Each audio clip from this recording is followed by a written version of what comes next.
ધર્મશિવા channel પર આપ સૌનું સ્વાગત છે। હું છું તૃપ્તિ। હિન્દુ ધર્મમાં સૂર્યદેવને ઉચ્ચ દરજ્જો આપવામાં આવે છે। સૂર્યદેવની કૃપાથી વ્યક્તિ દરેક પ્રકારની સફળતા મેળવે છે।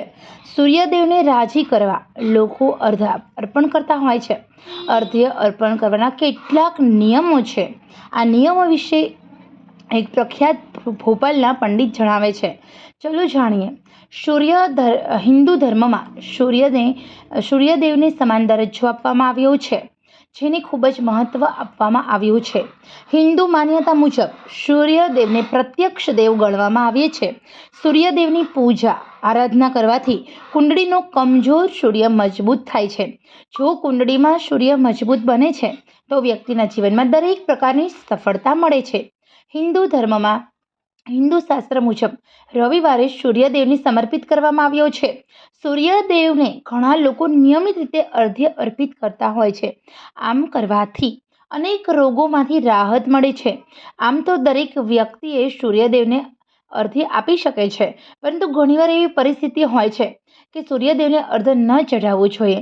તો ચલો મિત્રો, આજે આપણે જાણીશું કે જીવનની અંદર ઘણા બધા ફાયદાઓ મેળવવા માટે, સફળતા મેળવવા માટે કેવી રીતે સૂર્ય ભગવાનને જળ ચડાવવું જોઈએ। સૂર્યદેવને જળ ચઢાવવા માટેના કેટલાક નિયમો આપણા જ્યોતિષ શાસ્ત્રમાં આપવામાં આવ્યા છે। જો નિયમ મુજબ સૂર્યને અર્ઘ્ય આપણે આપીશું તો ચોક્કસ આપણા જીવનમાં આવતી મુશ્કેલીઓ ધીરે ધીરે ઓછી થવા લાગે છે। સારું સ્વાસ્થ્ય પ્રાપ્ત થાય છે। પ્રગતિના નવા રસ્તાઓ ખુલી જાય છે। સમાજમાં વ્યક્તિનું માન સન્માનમાં વધારો થાય છે। સાથે સાથે મિત્રો, નિયમિત રીતે બ્રહ્મ મુહૂર્તમાં જાગીને સૂર્ય ભગવાનને અર્ઘ્ય આપવું જોઈએ। ઉગતા સૂર્યને અર્ઘ્ય આપવાના ઘણા બધા ફાયદાઓ છે। સૂર્ય ભગવાનને જ્યારે પણ તમે જળ ચઢાવો છો, તાંબાના પાત્રનો જ ઉપયોગ કરવો જોઈએ। તાંબાના કળશની અંદર કળશમાં પાણી, અક્ષત, લાલ ફૂલ, મિશ્રી અને સાથે સાથે ચપટી હળદર મિક્સ કરો અને પછી અર્ઘ્ય આપો। શ્રેષ્ઠમાં શ્રેષ્ઠ માનવામાં આવે છે।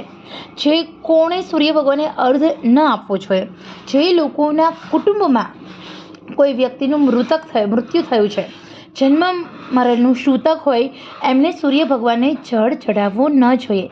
પથારીવશ દર્દીઓએ અર્ઘ્ય ન આપવું જોઈએ।